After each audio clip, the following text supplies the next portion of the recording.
Hello everyone, my name is Alexa Mogus. In this presentation we are going to discuss the structure and function of erythrocytes. We are going to review ABO blood types, and we are also going to examine the events of a transfusion reaction. Erythrocytes are also known as red blood cells. Red blood cells function to carry oxygen towards tissues from the lungs. They function to carry carbon dioxide away from tissues and towards the lungs, and they also function in determining a person's blood type. Now let's discuss the structure of red blood cells. So there are three features of red blood cells that contribute to the efficiency of transporting oxygen. First off, red blood cells are flat, disc-shaped cells that are biconcave. Erythrocytes are indented in the middle on both sides, and they appear donut-like in shape with a flattened center. And you can see this in the figure to the right of the screen.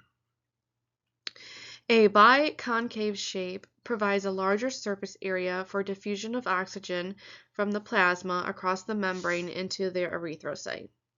The thinness of the cell enables oxygen to diffuse rapidly between the exterior and innermost regions of the cell. Another feature of red blood cells is their flexible membrane. Red blood cells can deform to a point where they can squeeze single file through capillaries.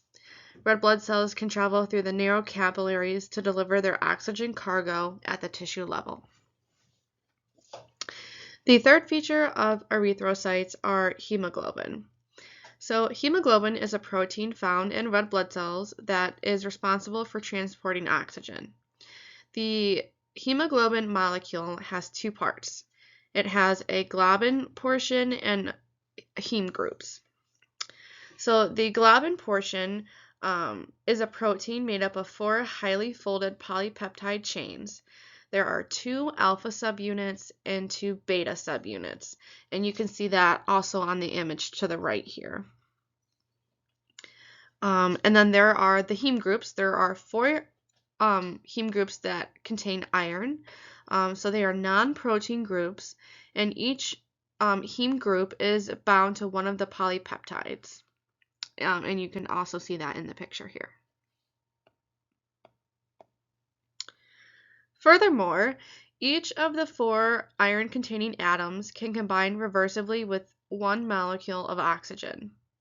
Oxygen is carried in the bloodstream and is bound to hemoglobin because oxygen is poorly soluble in plasma. Hemoglobin is also naturally colored red because of its iron content. It appears reddish when combined with oxygen and bluish when it's deoxygenated. Hemoglobin can also combine with a few other molecules here. First off, carbon dioxide. Hemoglobin works to transport gas from tissues back to the lungs. Hemoglobin can also bind with acidic hydrogen ion portion of ionized carbonic acid. This is where the hemoglobin will buffer this acid, so it minimally alters the pH of blood.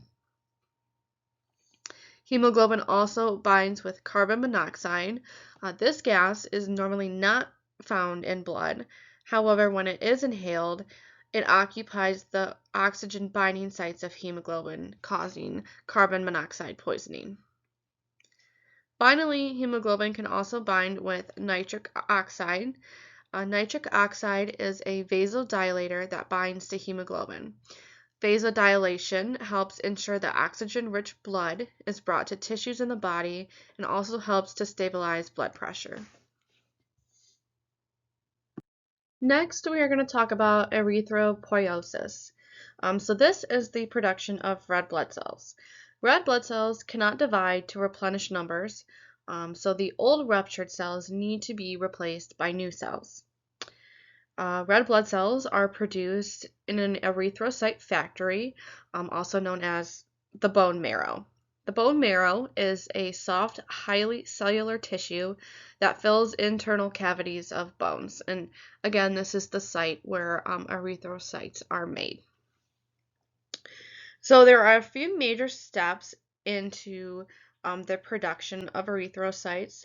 So first, our erythrocytes are derived in red bone marrow from pluripotent stem cells. These are the cells that give rise to all types of blood cells. Erythroblasts become mature erythrocytes. These cells extrude their nucleus and organelles to make room for hemoglobin. Reticulocytes are immature red blood cells that contain ribosome remnants, and the mature erythrocytes become released into the capillaries in the bone marrow. The hormone erythropoietin is made from the kidneys, and it stimulates erythropoiesis of the red marrow. So now we're going to look at the control of erythropoiesis by looking at the diagram here on the left of the slide.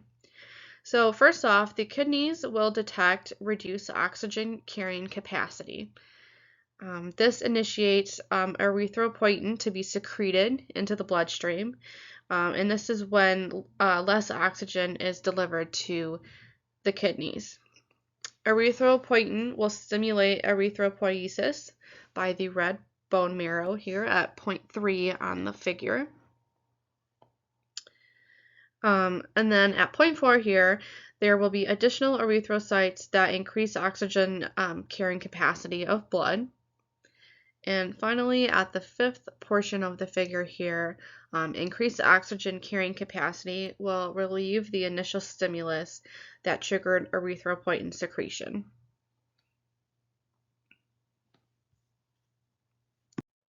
Okay, so I did want to mention sickle cell disease. Sickle cell disease is a hereditary abnormality of erythrocytes that cause the red blood cells to become fragile. So sickle cell disease affects 1 in every 650 African Americans. Like I said, this disease is caused by a genetic mutation that changes a single amino acid in the chain that makes up the beta chain of hemoglobin. So that specific point is where valine replaces glutamate at position 6. The defective type of hemoglobin joins together to form rigid chains that make red blood cells still and unnaturally shaped, like crescent-shaped or sickled. And you can see in the image to the right here the difference between a normal-shaped red blood cell and a sickle-shaped red blood cell. These deformed red blood cells clump together, blocking flow through small vessels, and this causes pain and tissue damage at affected sites. Defective erythrocytes are fragile, and they are more prone to rupture as they travel through narrow splenic capillaries. Now let's get into talking about blood types. So your blood type is determined by the genes inherited from your parents. There are 4 main blood type groups. This is A, B, AB, and O. Alrighty, so let's dive into the ABO blood type system. So human erythrocytes surface membranes include hereditary antigens that differ based on blood type. So an antigen is a large complex molecule that triggers a specific immune response against itself when it gains entry into the body. In contrast, an antibody binds with the specific antigen against which is produced and leads to antigen's destruction. The body will reject these cell-bearing antigens that do not match its own. So over to the right here is a little figure here that explains the differences between each type of blood. And so first off, we're going to start with type A. So individuals that possess the blood type A carry A antigens, and type A blood types contain anti-B antibodies in the plasma. Individuals that possess the blood type B carry B antigens, and they contain anti-A antibodies in their plasma. Individuals that possess the blood type AB carry both A antigens and B antigens, and they also possess no ABO system-related antibodies in the plasma. Finally, individuals that possess the blood type O do not carry any A or B antigens. However, they do possess both anti-A and anti-B antibodies. Type O individuals are considered universal donors because their blood can be transfused into people of any blood type. And type AB individuals are known as universal recipients because they can accept donor blood of any type, although they can only donate to other AB individuals. In this slide, we are going to talk about the Rh blood group. So Rh positive blood is defined as having the Rh factor, while Rh negative blood is defined as not having the Rh factor. An erythrocyte antigen was first observed in rhesus monkeys, hence where the name Rh comes from. There are no naturally occurring antibodies that form against the Rh factor. So as you can see in the image to the left here on the slide, this is just a nice summary overview of the blood types, their antibodies, their antigens, and the blood types that they are compatible with.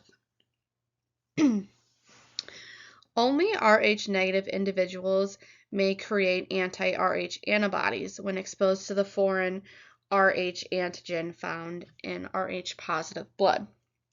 In Rh negative sensitive individuals, a transfusion response may result from acquiring recipient Rh positive blood. Individuals that are Rh positive will not make anti-Rh antibodies to the Rh factor.